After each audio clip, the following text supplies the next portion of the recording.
নমস্কাৰ হল afternoon express আৰু ষ্টুডিঅ'ত মই প্ৰাঞ্জল প্ৰতিম হাজৰিকা প্ৰথমটো ব্ৰেকিং নিউজ উত্তৰ দিল্লীৰ সবজি মন্দিত ভয়ংকৰ দুৰ্ঘটনা সংঘটিত হৈছে 4 মহলীয়া অট্টালিকা খহি আহত হৈছে বহু লোক দুটি শিশুসহ এগৰাকী মহিলাক উদ্ধাৰ কৰা হৈছে অট্টালিকাটোত বহু লোক আবদ্ধ হৈ থকাৰ আশংকা কৰা হৈছে সবজি মন্দিৰ ঘটনাত দিল্লীৰ মুখ্যমন্ত্ৰী অৰবিন্দ কেজৰিৱালে গভীৰ শোক প্ৰকাশ কৰিছে আমি পুনৰবাৰ আপোনালোকক জনাইছো উত্তৰ দিল্লীৰ সবজি মন্দিত এই ভয়ংকৰ দুৰ্ঘটনা সংঘটিত হৈছে 4 মহলীয়া অট্টালিকা খহি আহত হৈছে বহু লোক দুটি শিশুসহ এগৰাকী মহিলাক উদ্ধাৰ কৰা হৈছে অট্টালিকাটোত বহু লোক আবদ্ধ হৈ থকাৰ আশংকা কৰা হৈছে সবজি মন্দিৰ ঘটনাত দিল্লীৰ মুখ্যমন্ত্ৰী অৰবিন্দ কেজৰিৱালে শোক প্ৰকাশ কৰিছে কিছু দৃশ্য আমি আপোনালোকক দেখুৱাইছো এয়া হল উত্তৰ দিল্লীৰ সবজি মন্দিৰ দৃশ্য য'ত এই ভয়ংকৰ দুৰ্ঘটনা সংঘটিত হৈছে এটা 4 মহলীয়া অট্টালিকা হঠাৎ খহি পৰিল আৰু আহত হৈছে বহু লোক এতিয়া উদ্ধাৰ অভিযান চলাই থকা হৈছে এনডিআৰএফৰ এটা বিশেষ দল তাত গৈ উপস্থিত হৈছে আৰু উদ্ধাৰ অভিযানত তেওঁলোকে সকলোখিনি কৰণীয় কৰি গৈ আছে লগতে আন উদ্ধাৰকাৰী দলো তাত গৈ উপস্থিত হৈছে আৰক্ষীয়েও যিসকল স্থানীয় লোক আছে তেওঁলোকক নিৰাপদ দিশত লৈ যাবৰ বাবে প্ৰচেষ্টা অব্যাহত ৰাখিছে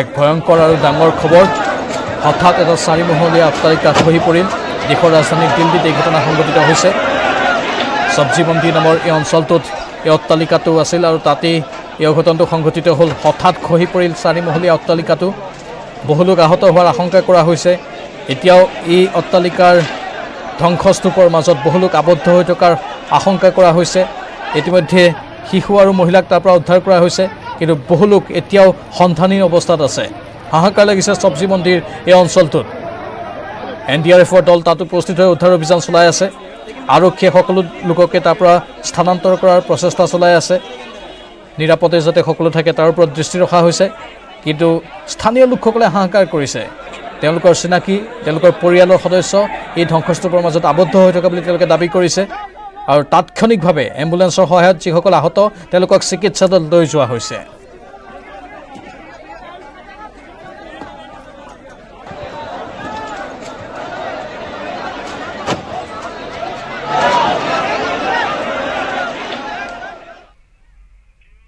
বাংলাদেশে ভাৰতক হস্তান্তৰ কৰিলে মুকুল হাজৰিকাক মঙ্গলদৈ থানাৰ আৰক্ষী বিষয়া দান্তেজিৎ দেউৰীৰ নেতৃত্বত যোৱা আৰক্ষীৰ এটা দল আৰু পিতৃ ফুলেশ্বৰ হাজৰিকাই সমজি লয় মুকুল হাজৰিকাক কাইলৈ স্বগৃহত উপস্থিত হ'ব মুকুল হাজৰিকা উল্লেখযোগ্য যে বিগত প্ৰায় 5 বছৰ পূৰ্বে নিৰুদ্দিষ্ট হৈছিল মঙ্গলদৈৰ কেউটপাৰা গাঁৱৰ যুৱক মুকুল হাজৰিকা 2019 চনৰ 5 মেত পোহৰলৈ আহিছিল মুকুল হাজৰিকা বাংলাদেশত আবদ্ধ হৈ থকাৰ কথা 2019 চনৰ 5 মেত বাংলাদেশৰ কাৰাগাৰত থকা মুকুল হাজৰিকাৰ পাৰপত্ৰৰ ম্যাদ উকলিছিল কিন্তু ঘৰলৈ উভতাই আনিবলৈ সমৰ্থ নাছিল পৰিয়ালটো বাংলাদেশত ন্যায়িক জিম্মাৰ ম্যাদ উকলাৰ 2 বছৰ পিছত ঘৰলৈ আহিব মুকুল হাজৰিকা দৰং জিলাৰ আৰক্ষী অধীক্ষক সুশান্ত বিশ্ব শৰ্মাৰ তৎপৰতাত ইতিমধ্যে মঙ্গলদৈ থানাৰ আৰক্ষী বিষয়া দান্তেজিৎ দেউৰীৰ নেতৃত্বত যোৱা আৰক্ষীৰ এটা দল আৰু পিতৃ ফুলেশ্বৰ হাজৰিকাই আজি দিনত সমজি লয় মুকুল হাজৰিকা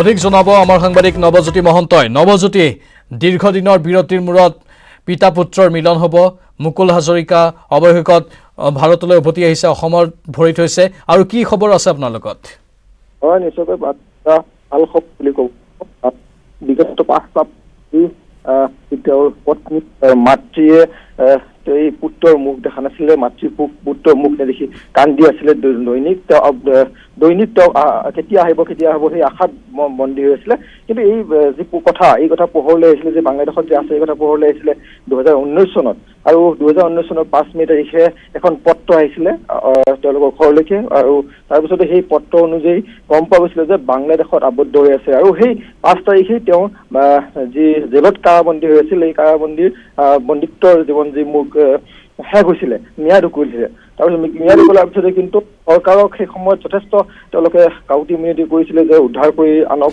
তেওঁক যিকোনো প্ৰকাৰে, কাৰণ এটা দৰিদ্ৰ পৰিয়াল, তেওঁলোকে ঘৰৰ ফালৰ পৰা কোনো ব্যৱস্থা কৰিব নোৱাৰে।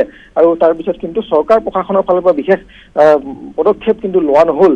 অৱশেষত পুনৰবাৰ এই কথা যেতিয়াই আৰক্ষী অধীক্ষক সুশান্ত বিশ্ব শৰ্মাই দৰং আৰক্ষী অধীক্ষক হিচাপে দায়িত্ব লাভ কৰিছিল, তেতিয়াই ঘৰখনৰ পৰা, পৰিয়ালটোৰ পৰা তেওঁক আহ্বান জনোৱা হৈছিল যে যিকোনো প্ৰকাৰে উদ্ধাৰ কৰি আনি দিয়ক, যিহেতু তেওঁলোকৰ পৰিয়ালটোৰ সামৰ্থ্য নাই তেওঁলোকক উদ্ধাৰ কৰি অনাৰ ক্ষেত্ৰত।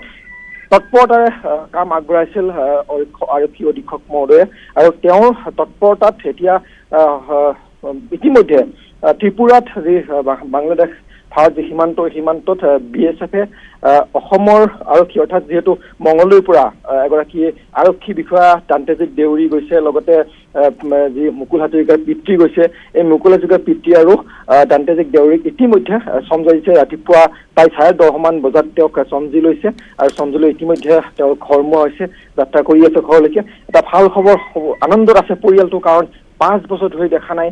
তেওঁ ৰাতিপুৱা আবেলি ভাগত তেওঁ ঘৰৰ পৰা ভাত খাই ৰিক্সা চলাম বুলি ঘৰৰ পৰা ওলাই গৈছিল, আৰু সেই সময়ৰ পৰা নিৰ্দিষ্ট হৈ আছিল যি মুকুল হাজৰিকা। যথেষ্ট আনন্দিত হৈ আছে পৰিয়ালটো, গাঁৱৰ ৰাইজ আনন্দিত হৈ পৰিছে, কাৰণ 5 বছৰ ধৰি সন্ধান নোহোৱা, নেদেখা মানুহজন পুনৰ ঘৰলৈকে ঘূৰি আহিছে। আচলতে আনন্দৰ পৰিৱেশ দেখিবলৈ পোৱা গৈছে গাঁওখনত। নৱজ্যোতি, সঁচাকৈ আনন্দৰ পৰিৱেশ। কিন্তু যিটো মূল বিন্দুটোৰ কথা মই ক'বই লাগিব, কেনেকৈ ঘৰৰ পৰা ওলাই আহি হঠাৎ গৈ বাংলাদেশত পালেগৈ, সেই বিষয়টোৰ ক্ষেত্ৰত আপোনাৰ পৰা আকৌ এবাৰ মই জানিব বিচাৰিছোঁ, অলপ দৰ্শকৰ বাবে যদি আপুনি সহজভাৱে সেইখিনি কথা বুজাই দিয়ে, আপুনি যিখিনি তথ্য আহৰণ কৰিছে সেই তথ্যৰ আধাৰত। নিশ্চয়কৈ, যেতিয়াই তেওঁ ঘৰৰ পৰা ওলাই গৈছিল, ৰিক্সা চলাব বুলি ঘৰৰ পৰা ওলাই গৈছিল, আমি ইয়াৰ লগতে কথা এটা উল্লেখ কৰিব লাগিব, মানসিকভাৱে কিছু অসুবিধা আছে এইগৰাকী মুকুল হাজৰিকাৰ।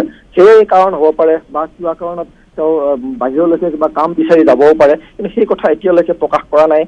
আৰু কিয় প্ৰকাশ কৰা নাই, যিহেতু কাইলৈ আবেলি ভাগত তেওঁ আহি পাব, আহি পালে তেওঁৰ পৰা আমি জানিব পাৰিম যে আচলতে কি কাৰণত কেনেকে বাংলাদেশ তেওঁ গৈ পালে, সেই কথা আমি জানিব পাৰিম। বৰ্তমানলৈ কিন্তু সেই কথা এতিয়ালৈ জানিব পৰা হোৱা নাই, কিন্তু ঘৰৰ পৰা কিন্তু ওলাই গৈছিল তেওঁ দুপৰীয়া প্ৰায় 2মান বজাত ঘৰৰ পৰা ওলাই গৈছিল বুলি ইতিমধ্যে তেওঁৰ পত্নীয়ে আমাক অৱগত কৰিছে, আৰু তেতিয়াৰ পৰাই কিন্তু ঘৰলৈকে ঘূৰি অহা নাছিল।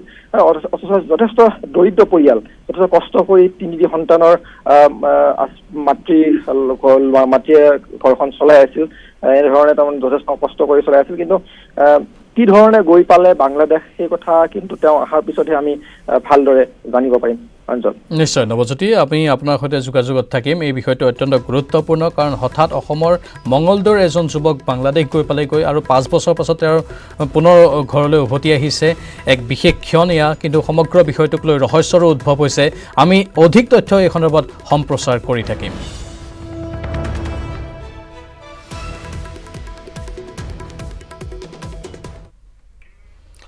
BTR-ত বিজেপি, UPPL আৰু GSPৰ চৰকাৰ চলি আছে। যিটো সমষ্টিত UPPLৰ প্ৰাৰ্থী আছিল, সেইটো সমষ্টিত UPPL প্ৰাৰ্থী থাকিব, য'ত বিজেপিয়ে প্ৰাৰ্থী দিছিল তাত বিজেপি থাকিব। BPF-ক কোনো কাৰণত সমষ্টি এৰি দিয়াৰ কথা নাহে। উপনিৰ্বাচনক লৈ এই তাৎপৰ্যপূৰ্ণ মন্তব্য BTR প্ৰধান প্ৰমোদ বড়োৰ। মঙলদৈ বিধানসভা সমষ্টিৰ অন্তৰ্গত মোগলবেচা গাঁৱত উইভিং চেণ্টাৰ মুকলি অনুষ্ঠানত অংশগ্ৰহণ কৰি উপনিৰ্বাচন সন্দৰ্ভত এই মন্তব্য BTC চিফ প্ৰমোদ বড়োৰ।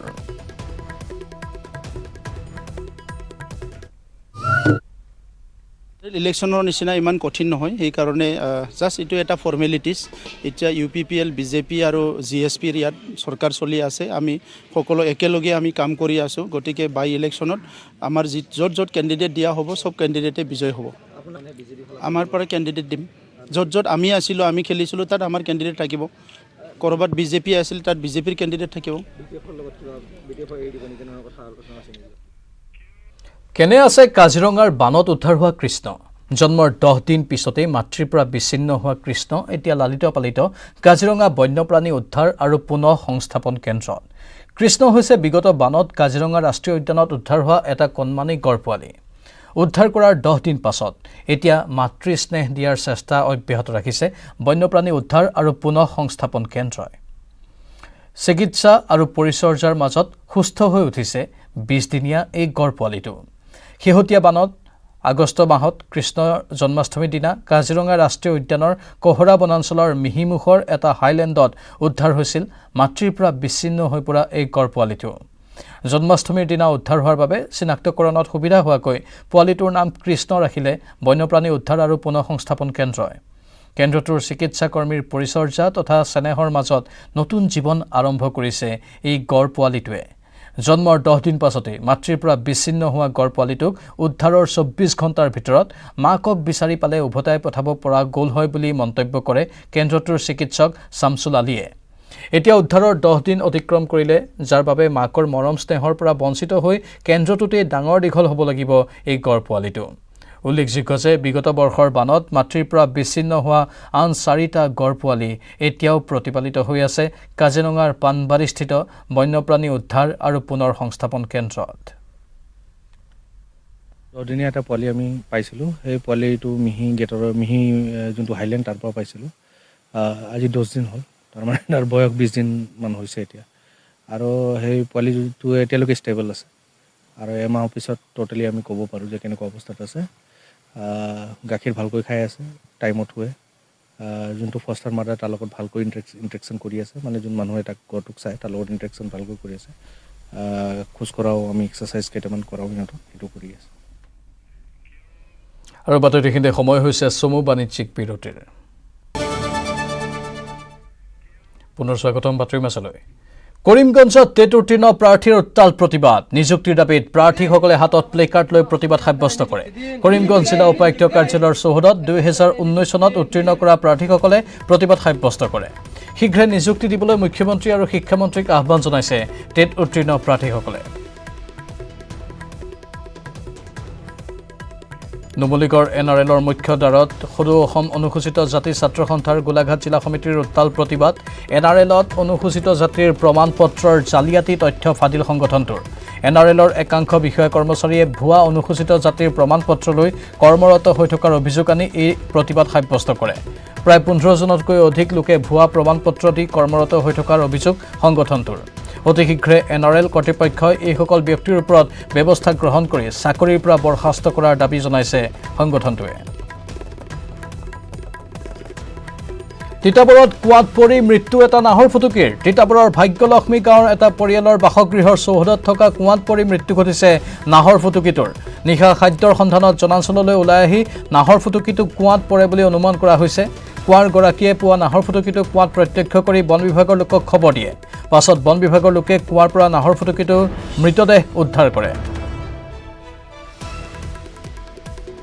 তেজপুৰৰ চিত্ৰলেখা উদ্যানৰ পুখুৰীত মুকলি কৰি দিয়া হ'ল এটা আঘাতপ্ৰাপ্ত প্ৰাপ্তবয়স্ক কাছ।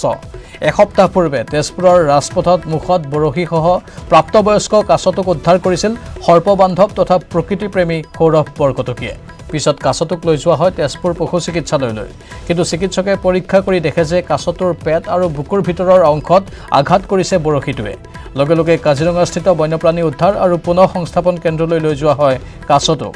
তাৰ পিছত চিকিৎসকে এক জটিল অস্ত্ৰোপচাৰ কৰি কাছটোৰ শৰীৰৰ পৰা উদ্ধাৰ কৰে বৰশীটো। অৱশেষত তেজপুৰত কেইবাগৰাকী বিশিষ্ট ব্যক্তিৰ উপস্থিতিত সোমবাৰে কাছটোক মুকলি কৰি দিয়ে চিত্ৰলেখা উদ্যানৰ পুখুৰীত। শাৰদীয় দুৰ্গোৎসৱক লৈ জাৰি কৰা নতুন SOPয়ে মৃৎশিল্পীসকলৰ মনলৈ কিছু আশাৰ বতৰা কঢ়িয়াই আনিছে। ৰাজ্যৰ বিভিন্ন প্ৰান্তৰ সমান্তৰালকৈ কোকৰাঝাৰতো প্ৰতিমা নিৰ্মাণত ব্যস্ত মৃৎশিল্পীসকল। মৃৎশিল্পীৰ ৰং তুলিকাত ক্ৰমশঃ প্ৰাণ পাই উঠিছে নিৰ্জীৱ নিষ্প্ৰাণ মৃন্ময় মূৰ্তিসমূহ। মহামাৰী কৰোনাৰ বাবে 2টা বছৰে জীৱন জীৱিকাৰ বাবে হাহাকাৰ কৰিবলগীয়া হৈছে তেওঁলোকে।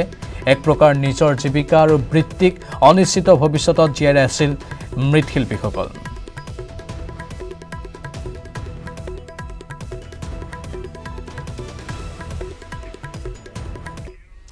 বিহাৰৰ গোপালগঞ্জত কৰোনাৰ ভেকচিনৰ প্ৰতি সজাগতা সৃষ্টি কৰাৰ বাবে বিশেষ ব্যৱস্থা গ্ৰহণ কৰা হৈছে।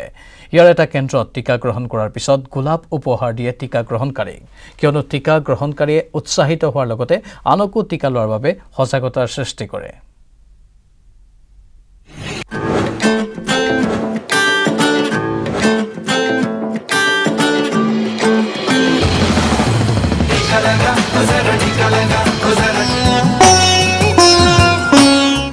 টিকাকৰণৰ পাছতেই এপাহকৈ গোলাপ। টিকা লগাওক, গোলাপ পাওক। এয়া এক প্ৰচেষ্টা উৰা বাতৰিৰ পৰা ৰক্ষা কৰাৰ, সন্মানৰ জৰিয়তে সুৰক্ষাৰ ভাৱ জগাই তোলাৰ। এইসমূহ দৃশ্য বিহাৰৰ গোপালগঞ্জ চহৰৰ আম্বেদকাৰ ভৱনৰ টিকা কেন্দ্ৰৰ, য'ত জনসাধাৰণক গোলাপ ফুল দি সন্মান জনোৱা হৈছে আৰু ক'বলৈ চেষ্টা কৰা হৈছে টিকা 100% সুৰক্ষিত। সেয়েহে নিজে লগোৱাৰ লগতে আনকো লগাবলৈ উৎসাহিত কৰক। यहाँ पर गुलाब देने का परंपरा ये इसलिए भी है, इसलिए भी हम दे रहे हैं कि गुलाब देने के बाद हमारी जो वैक्सीनेटर हैं, मतलब वैक्सीन ले रहे हैं, वो लोग काफ़ी खुश हो जाते हैं और वो जाके अपने पति को, अपने माता पिता को ये बताते हैं कि मैंने तो वैक्सीन ले लिया, क्या आपने लिया? টিকাকৰণক লৈ এতিয়াও একাংশৰ মনত ভ্ৰান্তি আছে। একাংশই টিকাকৰণৰ ক্ষেত্ৰত পিছলা হুহকা নীতি অৱলম্বন কৰিছে। একাংশই আকৌ টিকা লগোৱাৰ পাছতো আশংকাত আছে আৰু এই আশংকা লগতে পিছলা হুহকা নীতিক দূৰ কৰাৰ বাবেই প্ৰশাসনে এই বিশেষ উদ্যোগ গ্ৰহণ কৰিছে। আম্বেদকাৰ ভৱনৰ এই উৎসাহে বহু লোকক প্ৰভাৱিত কৰিছে আৰু তেওঁলোকে আনকো টিকাকৰণ গ্ৰহণ কৰিবলৈ আবেদন জনাইছে। কৰোনাৰ বিৰুদ্ধে যুঁজখনত টিকাকৰণেই একমাত্ৰ অস্ত্ৰ। এই কথা ইতিমধ্যে কোটি কোটি লোকে বুজি পাইছে আৰু তেওঁলোকে টিকাকৰণো কৰোৱাইছে। কিন্তু যিসকলে এতিয়াও বুজি পোৱা নাই তেওঁলোকে সোনকালেই বুজি পোৱা উচিত, কাৰণ টিকাই হ'ল সঞ্জীৱনী। আপুনিও পলম নকৰিব, নিজেও টিকা গ্ৰহণ কৰক, আনকো টিকা ল'বলৈ উৎসাহিত কৰক। Bureau report, news 18 network.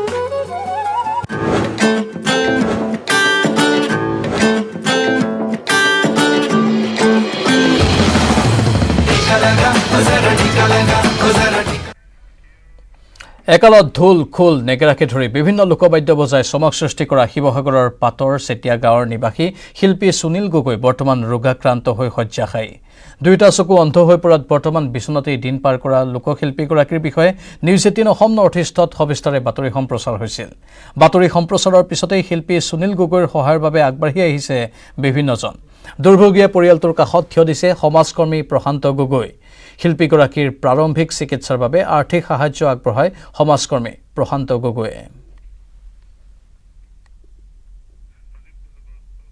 অধিক জনাব আমাৰ সাংবাদিক প্ৰদীপ গগৈ।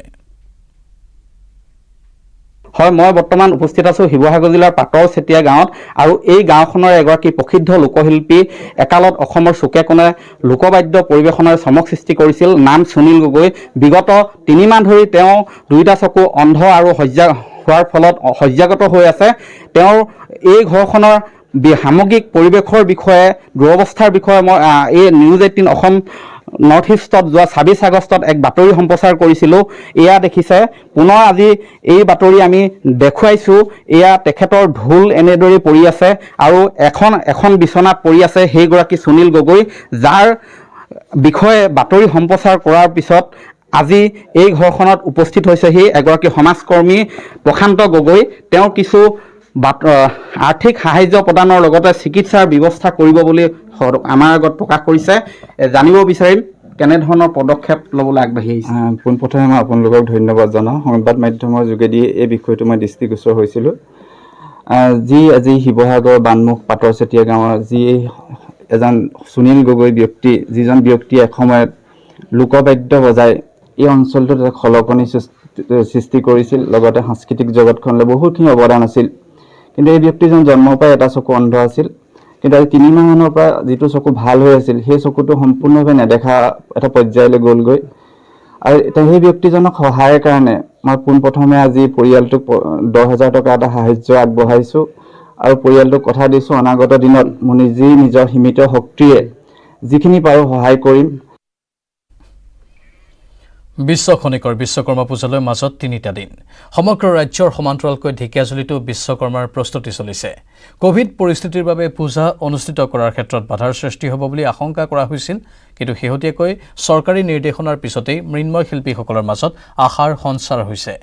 বিশ্বকৰ্মা পূজালৈ মাজত 3টা দিন বাকী থকাৰ পূৰ্বে ঢেকিয়াজুলিৰ পাণবাৰী মা লক্ষ্মী শিল্পালয়ত বিশ্বকৰ্মা মূৰ্তি নিৰ্মাণত ব্যস্ত মৃন্ময় শিল্পীসকল। শিল্পালয়খনত মৃন্ময় শিল্পীসকলে দিনে নিশাই এতিয়া বিশ্বকৰ্মাৰ মূৰ্তি নিৰ্মাণত ব্যস্ত হৈ পৰিছে। মা লক্ষ্মী শিল্পালয়ত 100টা বিশ্বকৰ্মা মূৰ্তি নিৰ্মাণ কৰি বিক্ৰীৰ বাবে সাজু কৰিছে। শিল্পালয়খনত প্ৰতিটো বিশ্বকৰ্মা মূৰ্তিৰ মূল্য 1000 টকাৰ পৰা 5000 টকা পৰ্যন্ত ধাৰ্য কৰা হৈছে। অধিক জনাব আমাৰ সাংবাদিক হৰেণ ভূমিজে। বৰ্তমান উপস্থিত আছোঁ ঢেকিয়াজুলিৰ পাণবাৰী স্থিত যি মা লক্ষ্মী শিল্পালয়, এই মা লক্ষ্মী শিল্পালয়ত ইয়াৰ যিসকল মৃন্ময় শিল্পী, এই মৃন্ময় শিল্পীসকলে এতিয়া দিনে নিশাই বিশ্বকৰ্মাৰ মূৰ্তি নিৰ্মাণৰ কামত ব্যস্ত হৈ পৰিছে। অন্তিমটো পৰশ দিছে বিশ্বকৰ্মাৰ মূৰ্তিত। কেমেৰা সহযোগে দৃশ্য দেখাব। এয়া হৈছে ঢেকিয়াজুলিৰ যি মা লক্ষ্মী শিল্পালয় আছে, এই মা লক্ষ্মী শিল্পালয়ৰ দৃশ্য। মা লক্ষ্মী শিল্পালয়ত এনেধৰণে মৃন্ময় শিল্পীসকলে দিনে নিশাই বিশ্বকৰ্মাৰ যি মূৰ্তি, এই মূৰ্তি নিৰ্মাণৰ কামত তেওঁলোকে ব্যস্ত হৈ থকা পৰিলক্ষিত হৈছে। যিহেতু বিশ্বকৰ্মা পূজালৈ মাজত মাথো কেইটামান দিন বাকী, সেয়েহে এইসকল যি মৃন্ময় শিল্পীসকলে এনেধৰণে বিশ্বকৰ্মা মূৰ্তি নিৰ্মাণৰ কামত ব্যস্ত হৈ পৰা পৰিলক্ষিত হৈছে। মই কথা পাতিব চেষ্টা কৰিম ইয়াৰে যিগৰাকী মূল খনিকৰ তেখেতৰ সৈতে। দাদা, কি নাম আপোনাৰ? হয়, মোৰ নাম ৰতন পাল। মই এইটো কামতে বহু দিনৰ পৰা জড়িত হৈ আছোঁ। কথা হ'ল ক'ভিডৰ কাৰণে আমি 2 বছৰ খুব কষ্টৰে দিন পাৰ কৰিছোঁ। এই বছৰো মানে পইচাৰ কাৰণে আমি কাৰিকৰো তেনেকৈ ৰখাব নোৱাৰোঁ, কাৰিকৰো ৰখাব পৰা নাই, নিজে সেইকাৰণে কষ্ট কৰি আছোঁ। যোৱা বছৰ বনাইছিলোঁ 200 মূৰ্তি, এই বছৰ মাত্ৰ 100 মূৰ্তি বনাইছোঁ। হয়, 100 অৰ্ডাৰ হোৱা নাই, মোটামুটি বনাইছোঁ আৰু এটা আশাৰে বনাইছোঁ। আৰু বিক্ৰী হ'ব নহ'ব সেইটো ক'ব নোৱাৰি এতিয়াও। ইয়াতে তিনজন মিস্ত্ৰীয়ে কাম কৰি আছোঁ, 3জন কাৰিকৰে। আগত 7জন 8জন এনেকৈ কাম কৰোঁ। হয়, পৰিস্থিতি সাপেক্ষে এইবছৰ মানে কাৰিকৰ ৰখাব পৰা নাই। ইয়াৰ পৰাই লৈ যায় আমাৰ। হয়, বিক্ৰী হ'ব লাগে, এটা আশাত বনাইছোঁ। এতিয়া কি হয় বা, মানুহৰ হাততো তেনেকুৱা ধৰণৰ পইচা পাতিও নাই। চব চাইজৰে আছে, সৰু ডাঙৰ। সৰুৰ সংখ্যাটো এইবছৰ মানে অলপ বঢ়াই দিছোঁ, সৰুৱে বেছি বনাইছোঁ, ডাঙৰ কম বনাইছোঁ। মানুহৰ হাতত পইচা নাইতো, সেই হিচাপে সৰু মূৰ্তি বনাইছোঁ। মূৰ্তি নিৰ্মাণৰ কাম মোটামুটি আগবাঢ়িছে, ৰঙৰ কাম হৈ গৈছে, এতিয়া কাপোৰখিনি পিন্ধালে হয় আৰু মোটামুটি হৈ গ'ল। হয়, শুক্ৰবাৰে পূজা, বৃহস্পতিবাৰে আমাৰ ডেলিভাৰী, বৃহস্পতিবাৰে নিব মূৰ্তিবিলাক। উপাৰ্জন কেনেধৰণে?